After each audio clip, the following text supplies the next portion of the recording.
Good morning, boys and girls. Happy Friday. We are again going to be reading The Wild Robot. Today we are on chapter 46, The Fight. Last we saw the robot Roz and her son, Brightbill, were off to see a couple of bears. So let's see what happens. Chapter 46, The Fight. Hello, bears. My name is Roz. Oh, we know who you are, said the sister bear. Her voice dripped with sarcasm. We're very happy to see you again. Yeah, we're very happy to see you again, echoed the brother bear. Why do you always repeat what I say? Said the sister bear to her brother. It's so annoying.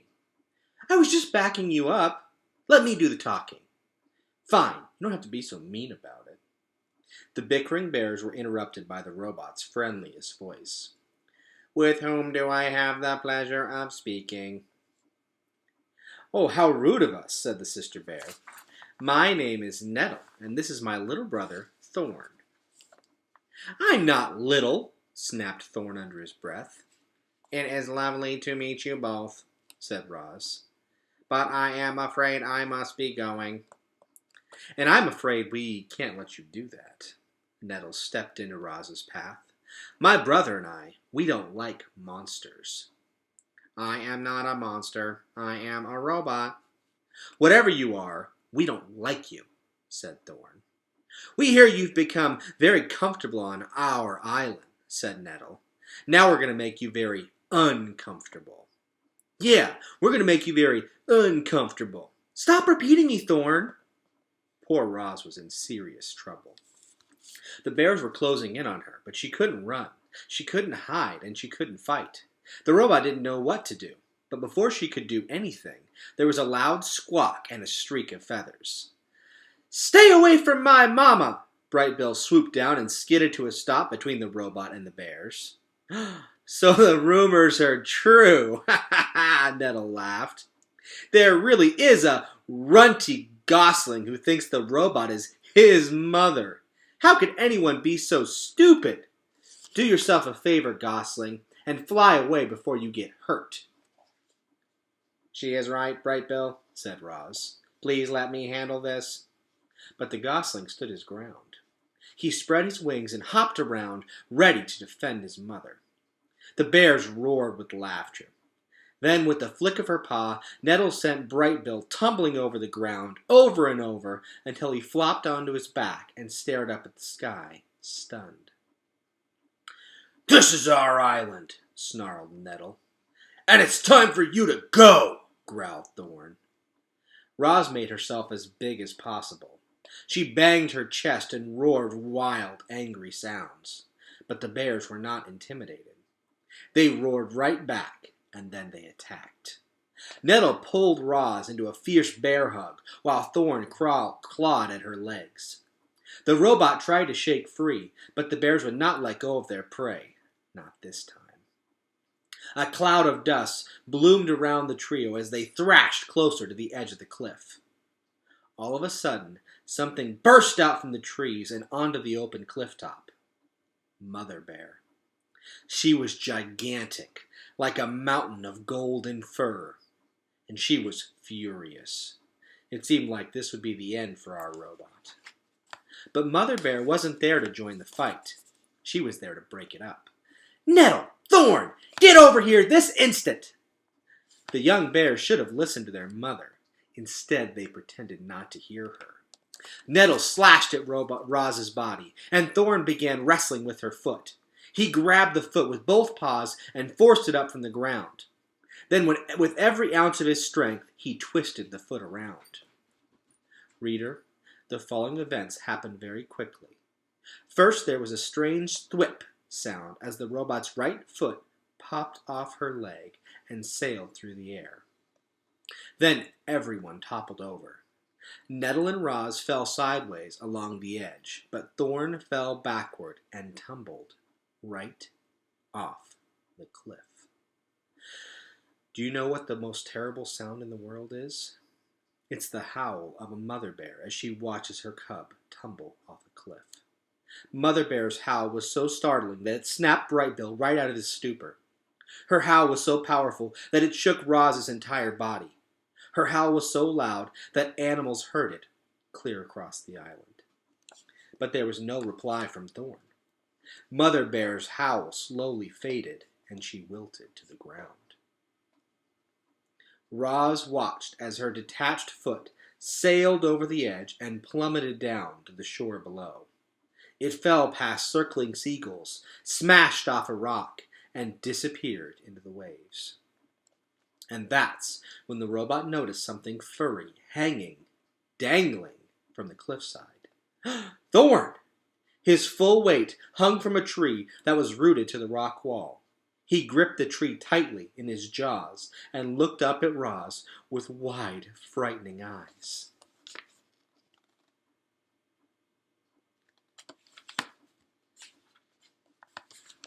"I see, Thorn," shouted Roz. "Grab my legs, quickly." Mother Bear and Nettle scrambled to their feet. Each bear took a leg in her mouth, and together they slowly lowered Roz head first down the cliff. Thorn whimpered through clenched teeth as he watched the robot approach. Then he felt her strong arms wrap around him and heard her booming voice holler, "Pull us up!" Thorn let go of the branch and cried, "Please don't drop me, Roz. I don't want to die." "Do not worry," said the robot. "I will not drop you." The next few moments seemed to drag on and on. Mother Bear and Nettle kept pulling on Roz's legs, and more of the robot slowly came into view until a furry golden head finally appeared. And Thorn leapt into the embrace of his family. Chapter 47, The Parade. "Does it hurt?" Brightbill touched the smooth surface where his mother's foot used to be. "No, it does not hurt," said Roz. "But it will be difficult for me to walk." The bears huddled behind the gosling and stared at the robot's stump of a leg. Nobody understood how a foot could pop off like that, or how Roz could remain calm. "Roz, I'm sorry my cubs attacked you," said Mother Bear. "Sometimes they're completely out of control." "It is okay. You know how they are at this age." "I can't thank you enough for saving Thorn. I promise my cubs will never bother you again. Isn't that right?" "Yes, Mother," said Nettle and Thorn together. The robot tried to walk. She bobbed up and down on her uneven legs, which worked well enough on the flat surface of the cliff top, but once she entered the forest, her problem became clear. The smooth stump had no grip, and it slipped around on the forest floor. So Roz tried hopping on her one good foot. She took a few crunching hops and then clanged into a tree trunk. A few more hops, and then she crashed into the undergrowth. "I'm really sorry I broke off your foot," said Thorn as he helped the robot up from the weeds. "I forgive you," said Roz. Whether she was capable of true forgiveness is anybody's guess, but they were nice words, and Thorn felt better when he heard them. "It looks like I will have to crawl home," said Roz. "Nonsense," said Mother Bear. "I have a better idea." Mother Bear lay flat on the ground while her cubs boosted Roz onto her back. Then Brightbill fluttered onto the bear's broad shoulders. And when they were both safely aboard, the group set off through the forest. The robot was heavy, but she was no trouble for the giant animal. Mother Bear strolled along as if it were perfectly normal for a robot to be riding on her back.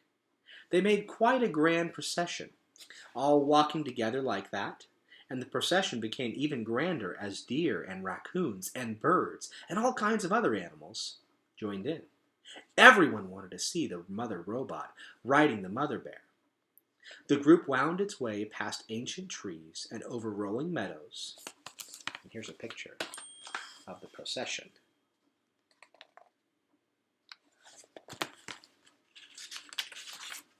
And through bubbling streams, collecting more and more curious animals as they went. It was the grandest parade of wildlife anyone had ever seen, and leading the way was our robot, Roz. But the parade couldn't last forever. As the sun went down, the other animals began drifting away one by one, and when the parade finally arrived at the nest, only the original members remained. "Here we are," said Mother Bear, helping Roz down into the garden. Now, wasn't that better than crawling all the way home? Oh, yes, that was wonderful, said the robot. I cannot imagine a better ending to this day. Thank you very much. Yeah, that was amazing, squeaked the gosling. My friends won't believe me when I tell them I rode across the island on the back of a bear. I'm glad you enjoyed yourselves, Mother Bear smiled. It's the least I could do after all the trouble these two caused. Her smile became a frown, and she glared at her cubs, who suddenly took great interest in a pebble on the ground. It was late, and it had been a long, difficult day for everyone. So the bears said goodbye and headed back to their cave. Bright Bill and Roz stood in the garden and watched their new friends lumber away. And then the gosling said, Mama, do you think you'll ever walk again? I am not sure, said the robot, but I know who to ask for help. Now go get ready for bed. And that's the end of our chapters for today. Next week, on Monday, I'll be back with you guys, boys and girls, and the chapter for next week is chapter 48, The New Foot. I hope you all have a wonderful weekend, and I look forward to reading to you again on Monday.